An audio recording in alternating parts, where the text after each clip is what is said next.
And he said, from now on, your name is Rick Harris. You see that on the card, boy, you better be there.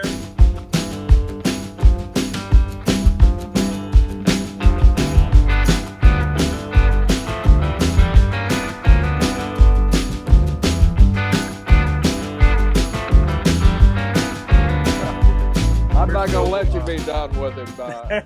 I want to hear. You're a big dude. I mean, you always were a big dude.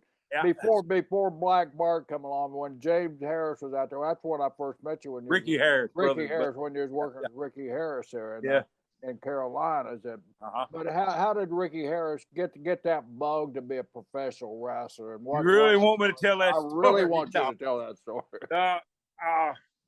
If anything, I met one of the Dalton. Remember Jimmy Dalton back in the old days? There was the Dalton brothers. Yeah, he said, Brisco. He said, "Let me tell you something." He said, "You went to damn school, wrestled all those things, got beat up, got stretched, become a pro wrestler. I got drunk, went to Chicago one night, became one." So you have a similar story to that. Well, it ain't my, John, a wrestler. Ivan, his name was John Shaw. He wrestled as Ivan the Terrible. He trained me. But when I trained in late 74 and early 75. Okay. But back then you just didn't walk off into a territory and you was a wrestler. It didn't work that way. You had to know somebody that knowed somebody that knowed somebody. Well, Ivan had trained the Scott brothers. One was a booker and one worked in the Charlotte office. Scott, George and Sandy Scott. Yes. And Sandy was a worker and George was a booker. Right. Ivan, the guy that trained me, trained him. So that's how they sent a dude before me.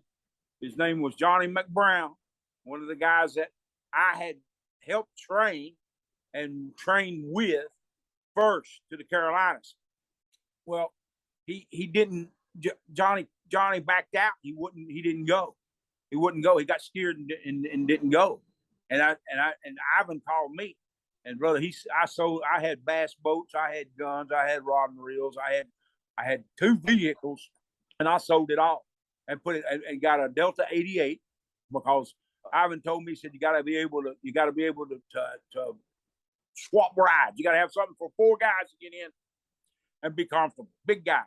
So I got a Delta 88, and brother, I loaded everything I owned up in that Delta 88 and went to Carolinas. I walked in the office where Gene Anderson was in charge of the underneath cars. Okay. And he said, Rick, you're supposed to be a German with a German gimmick. And I said, brother, I'm just a damn old redneck from Texas. That's all I am. But I can wrestle. And he said, from now on, your name is Rick Harris. You see that on the card, boy, you better be there, or you're going to have your ass fired and you go back to Texas. I said, I'll be there. Yes, sir. And that's pretty much the way that, Gene Anderson gave me the name Rick Harris. That's that short story. But Gene, boy, and I know, Gerald, you knew Gene. You knew Gene real well. I got a special place for Gene Boy, Anderson. Gene Anderson, brother, was a sweetheart. And a lot of guys thought he was the baddest thing that ever walked the God's green earth. And he was. He was. He'd take a green guy, brother, get him on that get him in that. You remember, Gerald? He'd get him on that mat on Raleigh TV, and he'd slap, bam. Johnny. He liked those forearm shivers too, man. Yeah, forearm shivers. But he'd take his hand, brother.